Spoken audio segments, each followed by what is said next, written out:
As we close out this first series of videos, we want to bring everything together and talk about how we can compose some compelling views to export static images.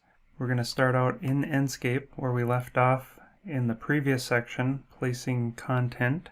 I'm going to press the letter H key on the keyboard, and composing a view in Enscape is really quite enjoyable. We can spend just a very small amount of time and develop some really interesting vantage points.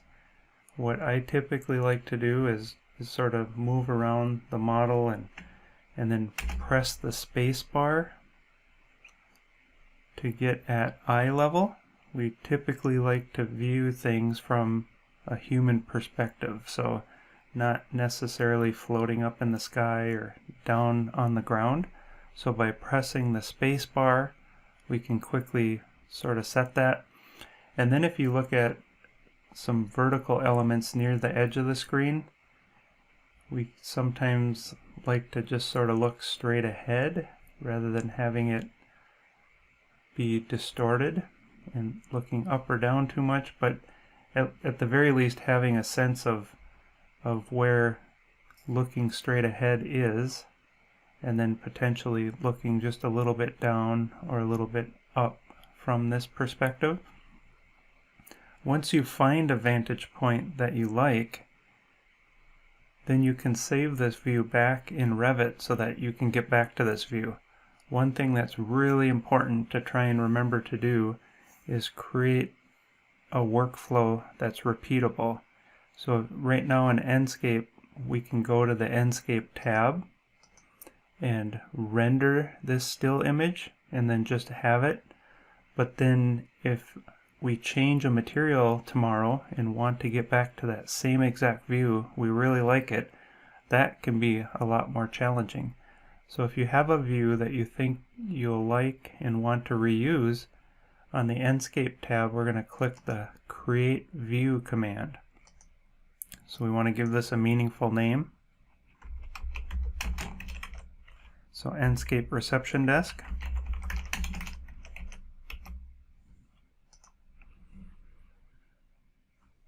And now there's a new view here in the project. If we double click on this, we can see that it looks different in Revit, but it will look the same in Enscape.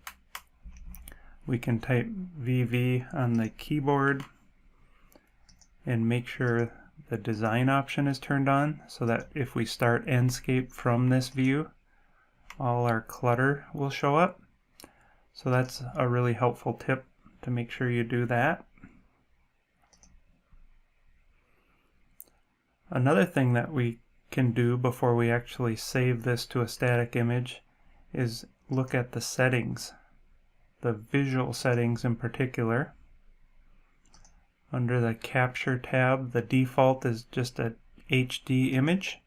I typically like to select Ultra HD, which is a 4K image.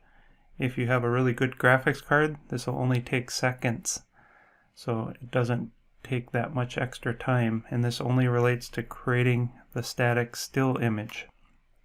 And having a higher resolution image allows you to print it on larger pieces of paper or posters.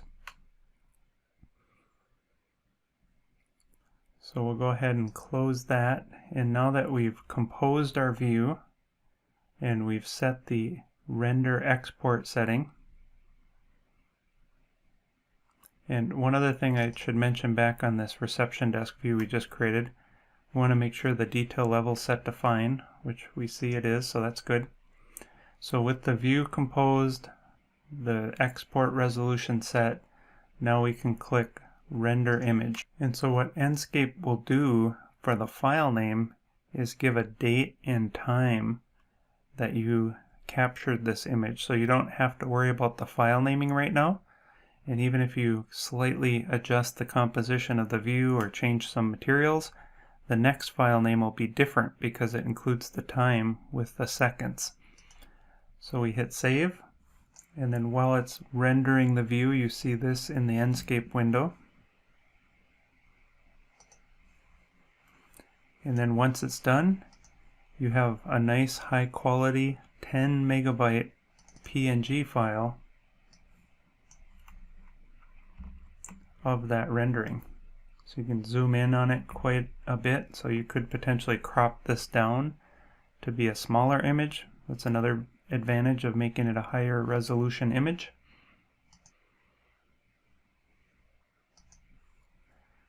One additional thing that we'll add to this particular workflow is some interesting adjustments we can make in terms of depth of field. So we can sort of blur the background, and right now Enscape is set to autofocus, but most likely we'd want the receptionist in this view to be highlighted rather than the plant in the foreground. So what we can do is turn off autofocus, and then we can adjust this focal point option. So as we adjust it, you see this white plane go through the model, indicating where the focal point will be. So we'll get it just set up right on the receptionist in the center of the screen there. And now as we adjust depth of field, we can make everything else in the model quite blurry.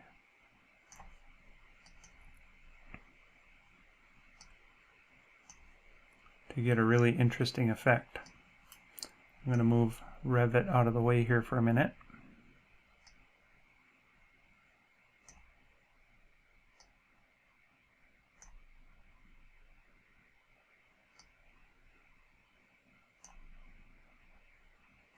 And if we wanted the plant in the foreground to be in focus for some reason, we can do that as well. Or if we wanted something in the background, like the door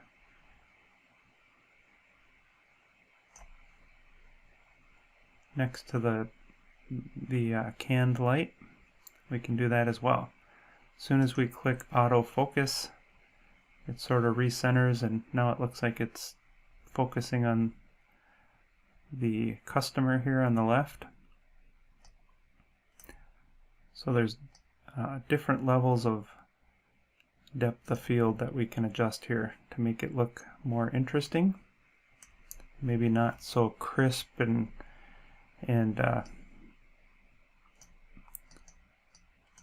computer rendered like, I guess you would say. And then once you've made some of those adjustments, then you can export the image again.